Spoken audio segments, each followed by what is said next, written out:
the softest poodle in the world be like... Dead bodies are down there. Our parents got us the video game The Rock Band. Ladies and gentlemen, it gives me great pleasure to welcome back to the Brown Couch Blossoms, everybody! New record on the way, and I can't believe that you two didn't say this to me when we last saw each other. It's called Gary. It is. Yeah. Why Gary? Why not Gary? Oh, that's a good question as well. Do you know what? The reason why... The album title is always quite an important thing to pick. And I think, given too much time, you'll unpick it and try and get this perfect thing and this really deep, meaningful thing. And I'd written a song called Gary, separate in the writing process to all the other songs that were written for the album. And when we were looking for the title of the album, I just thought, I think it should just be called Gary. I've got a fact about the name Gary. Here we go. So in the 50s, right, 38,000 baby boys born were called Gary. Exactly. It's 38,000 exactly. Give or take, yeah. OK, fine. So it was a popular name. Yeah. 2013, how many was it? 8. No, it was more than that. So 2021 was 19. Charlie, you didn't even have the full fact. No, I think it was about 21. Yeah. Right, OK. It was low. 38,000 to 21. So the song that it originated Yes. I was listening to a radio station and the news came on and it said, and the hunt is still on for Gary the gorilla that's been stolen from a garden centre in Scotland. And I was like, what? Why is this on the news, you know? Yeah. So then I was like, then I Googled it and it was like a thing. So someone stole a gorilla from a garden centre and I wrote a song about it. Fiberglass gorilla. Fiberglass gorilla, it's not real. And there was another sighting Yeah. of one of Gary's brothers, which wasn't Gary. So there was more of him. I just thought that was funny. Yeah, that's great. The podcast is a really good way of Yeah. getting into the Blossomsisms, Yeah, if you like, isn't it? You wrote your own jingle for it as well, didn't you? Yeah. It's all, multiple jingles. We don't have a jingle on Gonzo. It's just me coming on here and going, welcome to Gonzo. Do you reckon you could... What does it need to say? So you're going to do one bar, I'll come in, and then 2 bars, and then you do your thing. There we go. 1, 2, 3, 4. GONZO with Jack Saunders. Can we do one more? No, absolutely not. Brand new music, I'm in love. Sounds a little different for sports teams. Some new elements thrown in. Yeah, very different, I think. I think we kind of wanted to make music that felt a bit more listenable. You know, like before, I think it's a bit of fun, you know, the first couple of albums, but it's not something you show your mum. It's it's pretty like shouty. It's not necessarily musically complex. And I think we've just nailed it. Kind of, we got with a new producer. Yeah. Been working on this in Bergen, kind of the depths of these ice mountains for 2 months. And stuff. Where's Bergen? Norway. So we recorded it all in Norway. It was completely pitch black. Yeah. What was it like, Rob, in the studio? Was it a unique experience, do you think? It was like a lovely... So Bergen's at the home of death metal. It's completely dark, but he's got an unbelievably lovely studio with a little kind of like... It's all very warm and wooden. He's got a lovely pet dog called Tono who was like lovely to everyone apart from Alex. Like Alex would come into the room and this dog that was like the softest poodle in the world would be like so angry and suspicious. Was it because you were wearing that suit? It could have been a lot of things. One of the new things actually is you got a saxophone player. Who's on sax? Who do we need to shout out? Poppy. Poppy, shout out Poppy.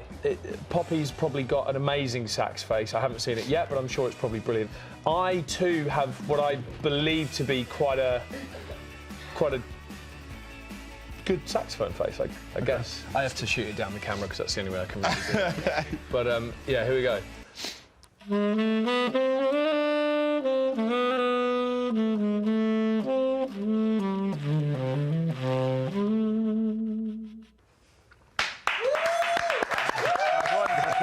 Speechless, everybody. Speechless right there.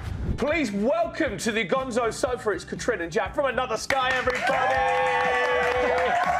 How's life been? What have you been up to? Life has been crazy. Yeah. Yeah, we've been in a van.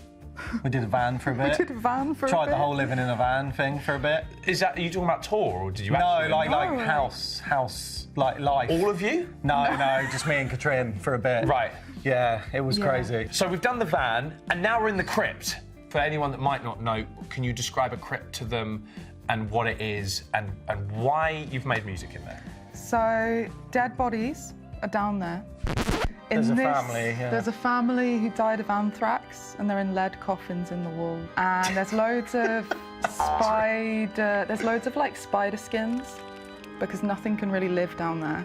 Right. So But you're living down there. No, we don't live down there. Oh, you don't live No, there? no. Oh, sorry. No. Oh, we I've don't got live this there. twisted. So you've not moved out the van and into into the Crypt? No, the band Right. studio is the Crypt. Fine. So we spend our life down there, but we don't live down there. Did it birth Psychopath at all? It's the first thing me Yeah. and Max played when we set it up for the first time. I had the riff kicking around and I started playing it, and Max just started playing because it's a big space. Finally, we had a big studio. Well, the whole environment feels very metal. It is quite and metal. Psychopath as a song is kind of a metal tune, really. Yeah, yeah. So hatching down in a bunker is the way to make a killer record, basically. Yeah, it helped do something. So just before we go, actually talking about the Crypt earlier on, and you guys saying that you were sort of pretty much in total darkness when you were making this record, reminded me that that's actually something that you used to do, wasn't it? When you played on stage in the dark. Yeah, right? yeah. Gonzo, lights off. Thank you. Oh, this is nice. We should do this more often. Like, maybe we should go to the Crypt later on. That'd be so nice. Just hang out in the dark, a few drinks, chill out. I don't know, maybe even I could like write some mega bass line and, you know, make some cool tunes and stuff. Yeah, it's good. Well, I mean, we can't do this forever because obviously the show's got on. Lights on, please.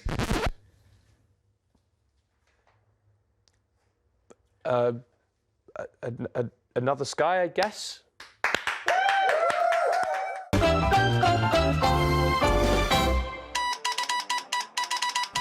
We are The Warning. We're three sisters from Monterrey, Mexico, and we're a rock band. I am Danny, the guitar player and lead singer. I'm Pau, I'm the drummer. I'm Alejandra, and I am the bass player. A song that we want to recommend everyone, apart from Sick and Automatic Sun, would be 6 Feet Deep. It was the single with which we launched our album, Keep Me Fed. Mm-hmm. It was one of the last songs we wrote as well. And I feel like it is the opposite of like what Sick and Automatic Sun is. Like it's just super angsty. We are from Monterrey, Mexico, and we've loved music since we were really young. Our parents are big music lovers, so we were always in this musical environment, and we started playing the piano, but it wasn't until our parents got us the video game, The Rock Band, and I loved watching my sisters play. I was really young, so I loved watching them play, and we got the inspiration from there. Danny started playing the guitar after that, Pau playing the drums.